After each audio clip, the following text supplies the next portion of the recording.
Imagine waking up in the dead of night to the sound of rushing water, your boat sinking beneath you, alone in the vastness of the Atlantic Ocean. No land in sight, no radio signal.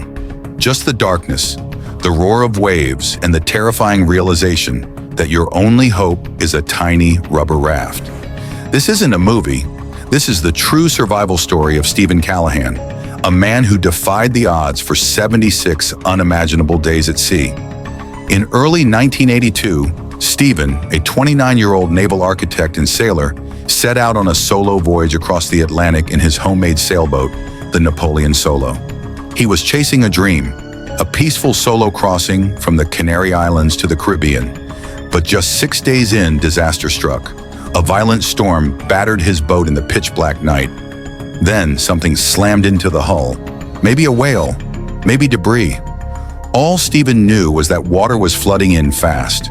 His boat was going down.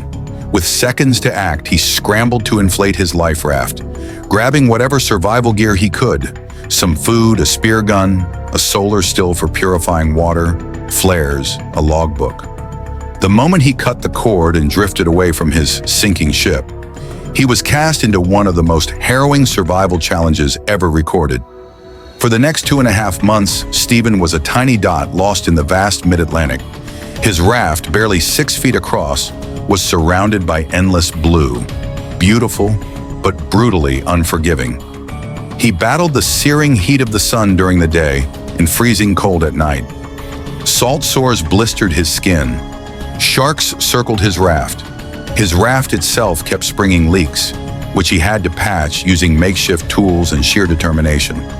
His food supply, just a few cans of rations and some snacks, ran out quickly. But giving up was never an option. Using a homemade spear, he began catching mahi-mahi and flying fish, eating them raw. He learned how to use a solar still to convert seawater into drinkable water, though some days it barely produced enough to stay alive. He wrote in his logbook, not just to track time, but to hold on to his sanity. He kept his mind sharp, reminding himself that hope was his most valuable weapon. Steven came heartbreakingly close to rescue, twice. Once a cargo ship passed within sight of him. He fired flares, waved frantically, but no one saw him. Another time, he spotted a distant island, but currents dragged him away. Still, he refused to break. He talked to himself, prayed, visualized survival. Every sunrise was a small victory. Every night he survived was another defiance of death. Day after day, wave after wave, he floated across nearly 1,800 miles of open ocean. His body shrank from lack of food. He lost over a third of his body weight.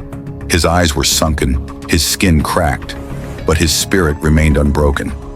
Then on the 76th day, his journey came to an end. Fishermen off the coast of Marie Galante, a small island in the Caribbean, spotted a fragile, sunburnt figure drifting in a rubber raft. They pulled him aboard, barely believing their eyes. Steven Callahan had made it. He had stared into the abyss and survived.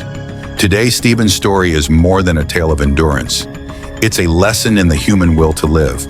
He didn't have a rescue team. He didn't have modern technology. All he had was his mind, his courage, and the determination not to die. His experience became the basis for books, documentaries, and even helped inspire the survival scenes in the film Life of Pi. But more importantly, it shows us something we often forget. When everything is stripped away, when life puts us to the ultimate test, we are capable of more than we ever imagined. We are stronger, smarter, and more resilient than we think. If this story moved you, inspired you, or gave you a new appreciation for life, don't keep it to yourself. Hit that like button, share this video with someone who needs a reminder of human strength, and subscribe for more real-life survival stories that prove the human spirit can conquer anything.